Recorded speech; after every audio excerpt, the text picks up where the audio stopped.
이번에는 아니라 뭐 수시로 계속 왔다 갔다 그러고요.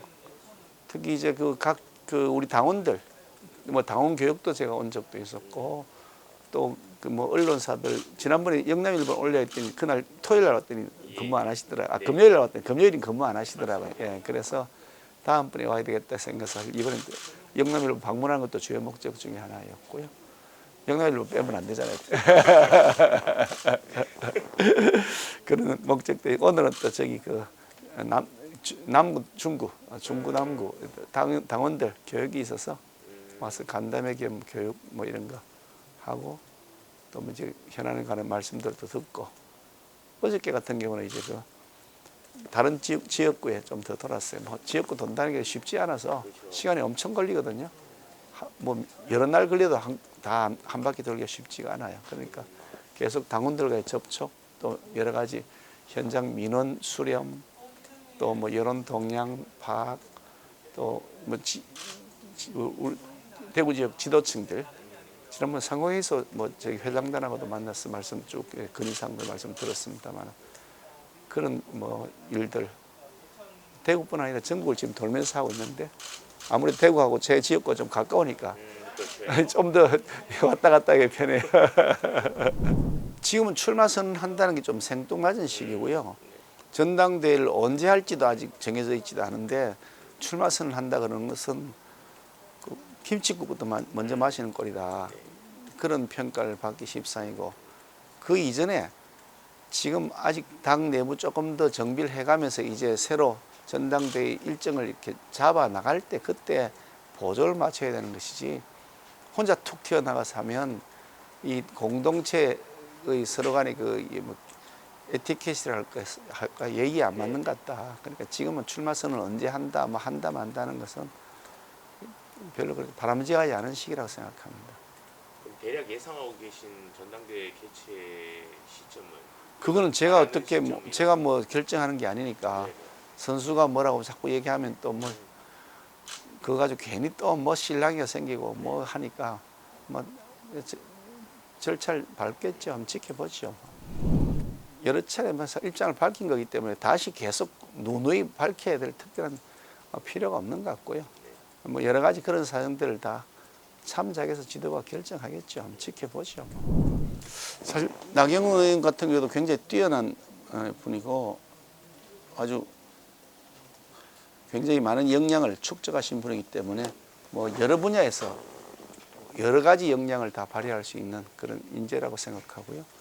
아마 대통령께서 저출산 고령화위원회 위원장이 대통령이시거든요.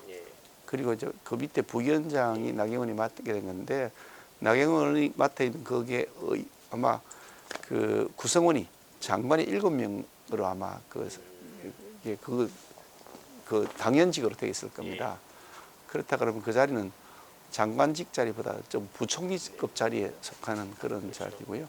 각 부처의 장관들을 통합하면서 이 저출산 고령화 문제를 어떻게 해결할 거냐 결정하는 것이 굉장히 의미가 있는 것이고 대통령께서도 그 부분에 대해서 굉장히 중요한 국가적 어젠다다. 이거는 국가의 존립과 관련된 문제다는 그런 비중을 갖고 있는 것이라고 저는 이해를 합니다. 그래서 대통령께서 직접 임명장도 전수하시면서 사진도 찍고 또 뭐 티타임도 하신 걸로 알고 있는데 그런 만큼 아마 중요한 자리라고 봐서 대통령께서 그 자리를 주신 것이니까 뭐 대통령이 그만큼 또 필요한 곳에 뭐 적절한 인재의 배치를 하는 것이 아닌가 이렇게 생각하는데 뭐 그건 제가 이렇게 저렇게 말씀드릴 수 있는 커뮤니티 영역을 좀 벗어나는 부분에 대해서는 나경원 예를 들어서 나경원 의원이 어떻게 할 것인지 이런 제 커뮤니티 분야를 좀 벗어나 있기 때문에 본인의 선택을 한번 지켜보는 게 도리하게 아니겠나 생각합니다. 그러면 이제 의원님께서 유일한 친윤 후보다 이런 평가도 받는데 그거에 관련해서 좀 어떤? 뭐 제가 이렇게 저렇게 평가받는 것에 대해서 다시 또 재평가하는 것은 좀 넌센스 같아 보이고요. 저는 저희 일을 하고 저는 사실은 뭐 친윤 이렇게 평가 뭐 한다 만다 이런 논의에서 맞다 아니다 이런 것보다도 저는 친민이다. 저는 대한민국 국민이다. 그러니까 친윤이 맞느냐 아니냐 이런 문제가 아니고 저는 친민이다. 한참 또 누가 윤핵관 뭐 이냐고 묻게 나는 국외권이라고 그랬습니다. 국외권 국민의 핵관이다. 그러니까 그런 차원으로 봐야지 자꾸 이건 당을 뭐 친윤이냐 아니냐 이렇게 보는 것, 그 프레임 자체가 저는 옳지 않다. 누가 국민을 위해서 또 우리 국민의힘이라는 당을 위해서 잘할 수 있는 사람이냐 이런 차원에서 보는 것이 옳지 않겠나 생각합니다. 뭐 대통령이 뭐 당무에 직접 관여하시고 그러지는 않으니까 그걸 가지고 뭐 논의하고 뭐 이럴 일은 아니겠지만 그렇다고 대통령하고 전혀 관계없이 별개의 무인도에서 뭐 일을 할 수는 없지 않습니까? 대통령이 우리 당의 소속 당원이시고 또 우리 당 후보로서 대통령이 돼서 당력을 갖고 계신 분이고 우리가 대통령하고 우리 당이 호흡을 맞춰야 이 윤석열 정부가 성공하는 것이고 그리고 다음 또 우리 총선도 준비해야 되고 하니까 그런 면에서 보면 전혀 무관하게 뭐 혼자서 뭐 이게 당대표 나는 대통령하고 관계없이 독야청청 무인도에 살겠다 이거는 넌센스 같아 보이고 그렇다고 해서 대통령이 아주 긴밀하게 논의를 하면서 이리라 저리라 한다는 것도 우습기도 하고 가능하지도 않은 일이고요. 그러니까 적절한 수준에서의 서로의 교감이나 소통이 없을 수는 없는 것이겠지만 구체적으로 이렇다 저렇다 말씀드리기에는 그거는 적절하지 않은 것 같다는 생각을 합니다. 하여간 대구 경북을 다니면서 제일 지금 많은 분들이 말씀하시는 것은 대구 신공항 문제, 통합 신공항 문제, 빨리 조속히 뭐 개설돼야 되는 것은 말할 것도 없고 또 그로 인해서 생기는 그 부지 그걸 어떻게 활용할 것이고 또 그에 관련된 비용들은 어떻게 할 것인가 그게 아마 가장 큰 관심사항으로 이렇게 제가 파악을 하고 있고요. 또 이제 뭐 경북 같은 경우는 우리 지사님하고 말씀 나눠보니까 경북을 완전히 첨단 도시, 첨단 산업을 유치해서 새롭게 산업도시로 이렇게 만들어 나가겠다는 그런 그랜드 플랜을 말씀하시더라고요. 그런 내용들을 좀 잘 녹여내야 되지 않겠느냐. 특히 이제 그 대구 경북이 정통 보수의 그 핵심 역할을 해왔는데 비해서 그에 걸맞는 그런 그 충분한 그 리워드가 있어야 되지 않느냐. 그런 면에서 보면 조금 그동안 소홀했던 것 같다. 아까 좀 전에 국장님도 말씀하신 것처럼 보수에 대한 재평가 그런 것들이 같이 동시 투트랙으로 같이 진행되면서 실질적으로 재평가가 이제 어떤 심리적인 그런 그 리워드일 뿐 아니라 실질적으로 우리의 삶을 윤택하게 하는 그런 리워드도 있어야 될 것 같다. 그런 생각을 하고 있습니다. 홍준표 시장도 만났고요. 또 그거 말고도 또 저기 울산에 최전 때 오셨어요. 그때도 만났고 수시로 통화도 하고요. 경북지사도 수시로 통화도 하고 울산에서도 경북지사도 만났었고요.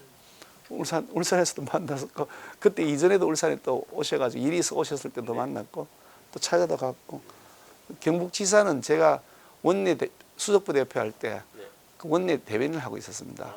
제가 수석부 대표할 때 이철 그 의원님 그 재선 의원이셨는데 제가 형님 그러거든요. 형님 그 원내 대변인 하셔야 돼요. 제가 그래서 원내 대변인으로 제가 1년 동안 같이 일을 했던 분이시고요.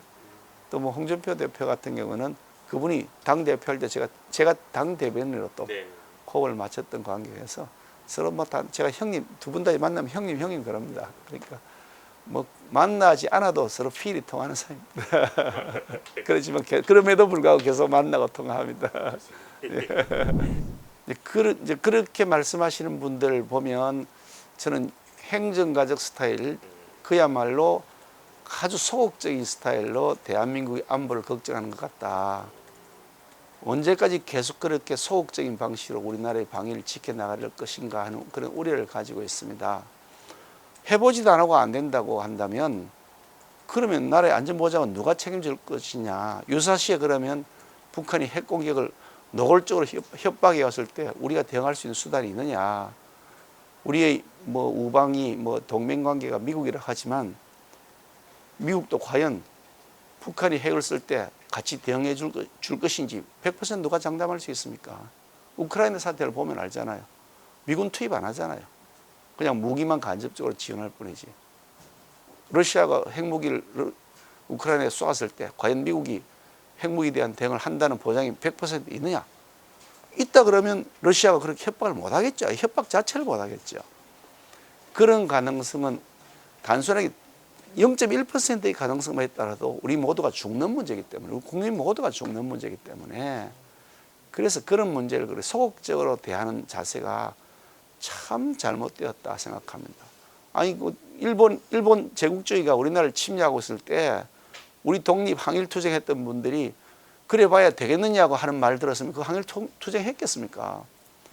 일본 제국주의가 저렇게 그냥 어마어마한 포갑 정치를 하고 있는데 이거 해봐도 되지도 않을 건데 몰라고 독립운동 하냐라는 말 들었으면 독립되겠습니까?